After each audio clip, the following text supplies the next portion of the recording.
처음 사진이니까. 네. 언론인 여러분 안녕하십니까?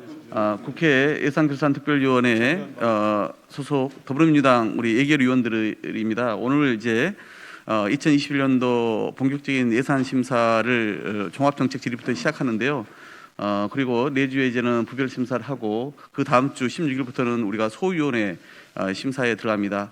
556조의 예산을 우리 국민의 시각 그리고 나라의 미래를 생각하는 입장에서 저희가 심사에 임할 텐데요. 제 입장을 담아서 오늘 기자회견문을 제가 발표를 하고 그리고 심사장에 들어가려고 합니다. 그래서 제가 좀 분담해서 우리가 정리한 입장문을 낭독하도록 하겠습니다. 코로나19 국난 극복을 위한 초당적 예산 심사를 촉구합니다. 오늘부터 본격적으로 2021년도 예산안 심사가 시작됩니다. 더불어민주당의 예결위원 모두는 이번 예산안에 대한민국의 운명을 전환하는 중차대한 임무가 주어져 있다는 생각으로 코로나19로 매우 엄중한 이 시기에 국민과 민생을 지키겠다는 비상한 각오를 가지고 모든 역량을 집중하여 예산 심사에 임하고자 합니다. 2021년도 예산안은 코로나19로 인한 경제위기 극복과 민생 안정을 위해 금년에 이어 내년에도 확장적 재정 기조를 유지하였습니다. 정부가 제출한 556조 원의 내년도 예산안은 코로나19라는 전대미문의 국난 극복을 위한 경제 회복과 민생 회생은 물론 대한민국을 선도형 경제로 탈바꿈하고 V자 반등을 본격화시키는 필수 재원입니다. 또한 2021년도 예산안은 위기 극복 및 일자리 대책이면서 중장기 시계에서 신성장 동력을 확충하는 대한민국 미래전환 프로젝트입니다. 포스트 코로나 시대를 어떻게 대응하냐에 따라 대한민국의 명운이 달려 있습니다. 이러한 엄중한 인식하에 한국판 뉴딜이 마련되고 내년도 예산안에 반영되었습니다.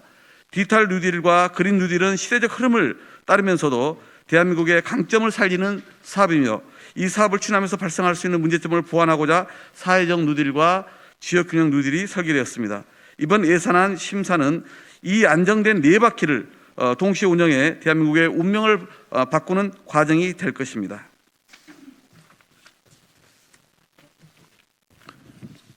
더불어민주당은 국회의 예산심사가 무책임한 비방과 몽리로 파행이 난무하는 정쟁의 무대가 아니라 경제회복과 민생을 살피는 생산적인 논의의 장이 되기를 바라면서 국민의힘에서 지적하는 사항들이 잘못된 사실에 근거한 정쟁 유발용이라는 점을 분명히 밝힙니다. 국민의힘은 내년 예산이 빚더미 슈퍼팽창 예산이라며 성장은 제자리 걸음인데 재정은 거덜내고 있다고 주장합니다. 그러나 이는 코로나 전쟁에서 전 세계가 인정하는 우리 경제정책의 성과를 애써 외면하는 우물한 개구리식 평가입니다. IMF에 따르면 코로나19로 인한 우리의 재정 대응 규모는 G20 국가 중 13위 수준으로 다른 나라에 비해 과도한 수준이 전혀 아닐 뿐더러 19년 대비 늘어난 국가 부채 비율도 41.9%에서 48.4%로 6.5% 증가하여 20.2% 증가한 주요 선진국이나 15.7% 증가한 전 세계 평균 국가 부채 비율에 비해 양호한 수준입니다. 우리나라는 코로나 전쟁에서 최소한의 재정 투입으로 전 세계가 인정하는 성과를 거두고 있습니다. OECD에서는 효과적인 재정 지원 등에 힘입어 우리나라의 올해 성장률을 회원국 중 1위로 전망하고 있고 IMF에서도 한국의 적극적인 재정 정책이 IMF가 공고하는 방향과 같다고 평가하고 있습니다.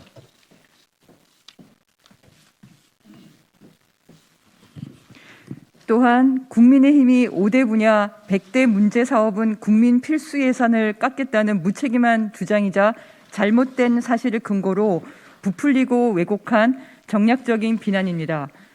대한민국 대전환 미래투자 전략인 한국판 뉴딜 절반 이상 삭감하자는 주장은 전형적인 발목 잡기입니다. 국민의힘은 한국판 뉴딜 투자 계획이 기존 사업들의 간판만 바꿔단 재탕이라고 평가합니다. 그러나 한국판 뉴딜 투자 계획을 마련하면서 기존에 하던 사업을 하던 대로 추진하는 재탕 사업은 이번 계획에 포함되지 않았습니다. 혁신적인 신규 사업을 발굴하거나 기존 사업이라도 혁신 성장 등 분야 사업에 대해 투자를 가속화하는 사업을 선별하여 반영했습니다. 우선 5G 국가망 구축, 그린 스마트 스쿨, 전선로 지중화 투자 등 전체 사업의 절반가량은 뉴딜 계획에 최초로 반영된 혁신적인 신규 사업입니다. 나머지는 정부가 집중적으로 지원했을 때 구체적인 성과가 나타날 수 있는 사업 중에서 속도가 나지 않았던 부분을 점검해서 뉴딜 투자 계획에 포함시켜 추진코자 하였습니다. 기존 사업의 틀 안에서 신규 사업 내용을 포함하여 추진하거나 기존의 혁신성장 관련 사업의 물량을 대폭 확대하거나 사업 기간을 크게 단축하는 등 투자를 가속화하여 사업이 우위를 점할 수 있도록 이끌어가자는 것이 우리의 의도입니다. 한국판 뉴딜은 포스트 코로나 시대를 대비하고 우리 세대는 물론 그 다음 세대의 먹거리를 준비하기 위한 기묘하고 필수적인 미래 투자 전략입니다. 이러한 사업들을 절반 이상 삭감하라고 주장하는 것은 전형적인 발목 잡기로 볼 수밖에 없습니다.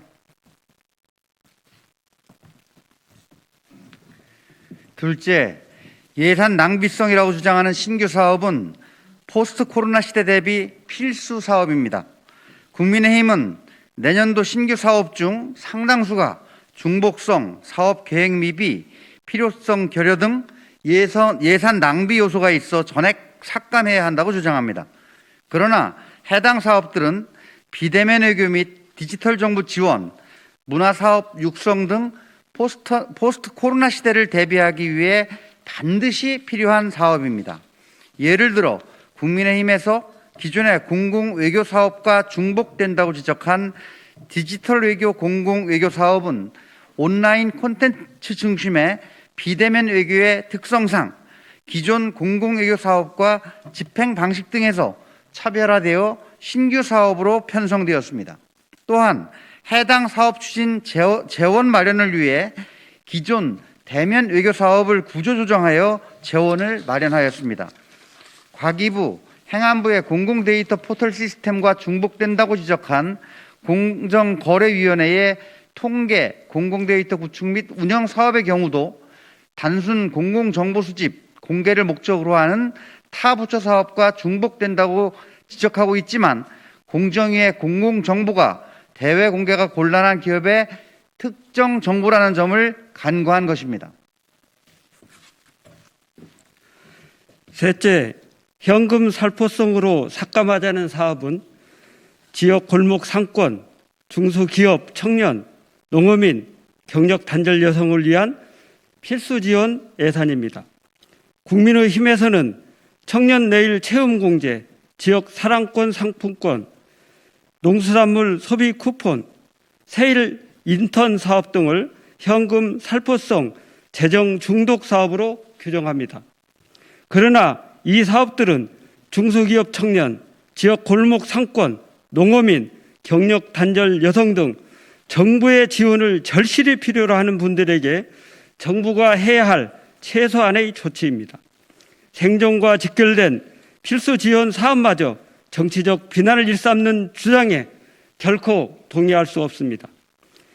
현행 청년 내일 채용 공개 사업에 대해 국민의힘은 대기업 수준의 임금을 받는 사람까지 지원 대상에 포함해서는 안 된다며 임금 상한을 350만 원에서 240만 원으로 낮추고 예산을 10% 삭감하자고 주장합니다. 역량 있는 직원을 유치하기 위해 대기업 수준의 높은 임금을 지급하려는 기업을 지원 대상에서 제외하는 것은 타당하지 않습니다. 국민의힘은 중소기업 직원들의 임금은 반드시 대기업보다 낮아야 한다고 생각하는 것인지 오히려 되묻고 싶습니다. 또한 국민의힘은 효과가 없는 지역 사랑 상품권을 삭감하자고 주장합니다. 골목 상권을 지키는 분들은 지역 사랑 상품권이 이번 코로나 사태를 극복하고 지역 상권을 활성화하는 데 얼마나 큰 도움이 되었는지 체감하셨을 것입니다. 국민의힘은 의견이 분분한 연구 보고서의 견해에만 편성하여 현장의 목소리를 외면하려 하고 있습니다.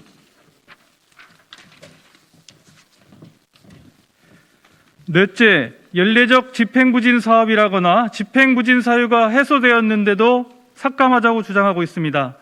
국민의힘에서는 내년도 예산안에 지난해 국회에서 삭감된 사업이 대폭 증액되거나 연례적인 집행부진 사업이 다수 포함되어 있다며 삭감을 요구하고 있습니다. 그러나 이들이 주장한 사업은 정부안 편성 과정에서 지출 구조 조정을 이미 실시했거나 집행부진 사업 실적 저주 사유가 해소되어 내년도에는 정상 집행이 가능할 것으로 판단되어 증액한 것입니다. 청년 디지털 일자리 사업은 금년 추경으로 되었으나 실집행이 저조하여 삭감하자고 주장합니다. 그러나 10월 이후 채용 인원이 증가 추세인 점을 감안하면 연중 집행 가능한 점, 청년 고용 확대와 디지털 환경 대비라는 사업 목적을 고려하면 삭감 요구는 받아들이기 어렵습니다. 어촌 뉴딜 300 사업의 경우도 8월 말 실집행률이 52.3%라며 1,000억 원을 감액하자고 주장합니다. 그러나 내년도는 신규 사업 수가 절반으로 줄어들어 집행에 무리가 없을 것으로 보입니다.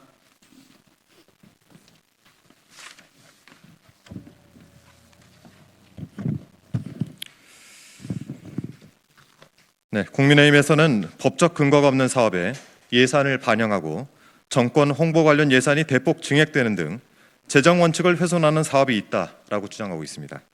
하지만 해당 사업들은 법적 근거가 이미 마련되어 있거나 정부 정책 등에 대한 정확한 정보를 제공하기 위한 사업으로 반드시 필요합니다. 근거 법률이 미비한 사업의 예시로 든 사회서비스원의 경우 지방출자출연법에 따라서 시도지사가 출연하여 설립한 공익법인으로 명확한 법적 근거를 가지고 있습니다. 또한 정부 여당에 대한 비판 여론을 검열, 탄압하기 위한 예산으로 주장하는 팩트체크 사업의 경우 최근 가짜뉴스 확대에 따른 민간의 자율적인 정화 능력 제고를 지원하기 위한 사업으로 전적으로 민간이 사업을 추진 수행한다는 점을 간과한 것입니다. 우리 더불어민주당은 2021년 예산안이 경제회복, 한국판 뉴딜, 국정과제 투자 소요 등을 적절하게 반영했는지, 코로나 위기를 극복하고 새로운 성장을 모색하는 데 소홀함이 없는지 등을 꼼꼼하게 살필 것입니다. 내년도 예산안이 건설적인 논의와 합리적인 심의를 통해서 코로나19를 조기에 극복하고 경제 회복과 민생 안정에 강한 버팀목이 될 수 있도록 최선을 다할 것입니다. 국회가 법을 지킬 때 민생이 살아나고 국민의 신뢰를 얻을 수 있습니다. 하지만 우리 국회는 2014년 국회 선진화법이 시행된 첫 해에만 법정 기한을 지켰을 뿐이고 지난 20대 국회에서는 단 한 번도 법정 기한 내에 예산안을 처리하지 못했습니다. 참으로 부끄러운 일입니다. 불변 증멸, 변하지 않으면 퇴보할 수밖에 없습니다. 21대 국회는 달라야 합니다.